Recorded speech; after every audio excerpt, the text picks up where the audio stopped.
검찰은 바지 수사기관, 하명 수사기관으로 활약한 공수처의 유압 수사를 이어받지 말고 즉시 대통령을 석방해야 됩니다. 오늘은 검찰은 왜 검찰총장 출신 대통령을 구속 기소했나? 또 초유의 사태를 전해드립니다.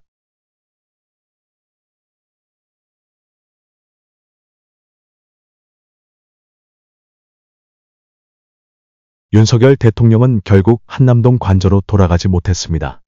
현직 대통령이 헌정사상 처음으로 구속 상태로 재판에 넘겨졌습니다.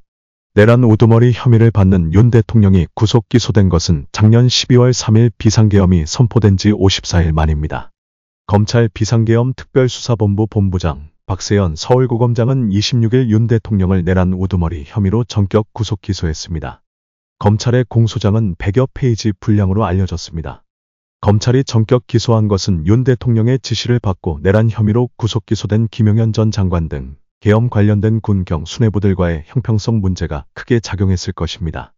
이들을 내란 중요임무 종사자 혐의로 이미 구속 기소했는데 정작 내란 우두머리를 풀어주면 지금까지의 수사를 스스로 부인하는 모순에 빠지기 때문입니다. 또 그렇게 했을 경우 윤 대통령에 대한 수사는 사실상 불가능해집니다. 게다가 윤 대통령을 석방의 관저로 돌려보냈을 경우 검찰이 자기 편인 검찰총장 출신 대통령을 봐줬다는 비판에 직면할 수밖에 없습니다. 성남 민심이 검찰로 관역을 맞췄을 것입니다. 이날 심우정 검찰총장 주재로 열린 검사장 회의에서 검찰 수뇌부들의 머릿속에는 이런 정치적 부담과 비판 여론이 떠올랐을 것입니다. 윤 대통령이 자기 사람이라고 믿었던 심우정 검찰총장도 결국 검찰 조직 보호를 택했다고 볼 수 있습니다. 검찰은 윤 대통령을 구속 기소하면서 현직 대통령의 불소추 특권 범위에 해당하는 직권남용 혐의는 적용하지 않고 내란 혐의만 적용했습니다. 하지만 현행법상 내란죄 수사권이 없는 검찰이 내란 혐의로 구속 기소한 것은 향후 법정에서 영장의 증거 효력을 놓고 다툼이 있을 수 있습니다.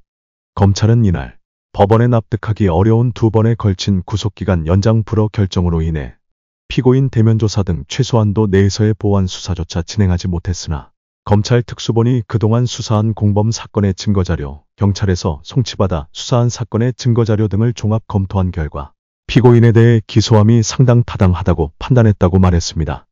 이어 피고인의 구속 이후 사정 변경이 없어 여전히 증거인멸 우려가 해소되지 않은 점 등을 고려해 피고인의 1차 구속기간 만료 전 피고인에 대한 경찰 송치 사건과 고위공직자범죄수사처 송부 사건의 범죄사실 중 현직 대통령의 불소추 특권 범위에 해당하지 않는 내란 우두머리 혐의에 대해서만 구속 기소했다고 덧붙였습니다.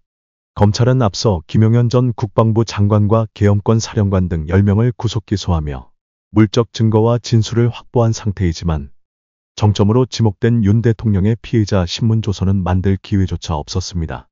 공수처도 체포 당일 딱 하루 조사를 했지만 윤 대통령은 인정신문에 응하지 않았고 서명 날인도 하지 않았습니다.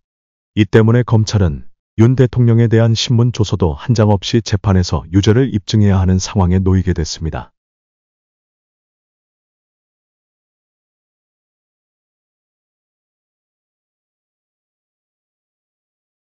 오피니언 리더들이 많이 보는 인터넷 신문 최보식의 언론은 국내 최고 기자 안목으로 만드는 거의 유일한 고품격 인터넷 신문입니다.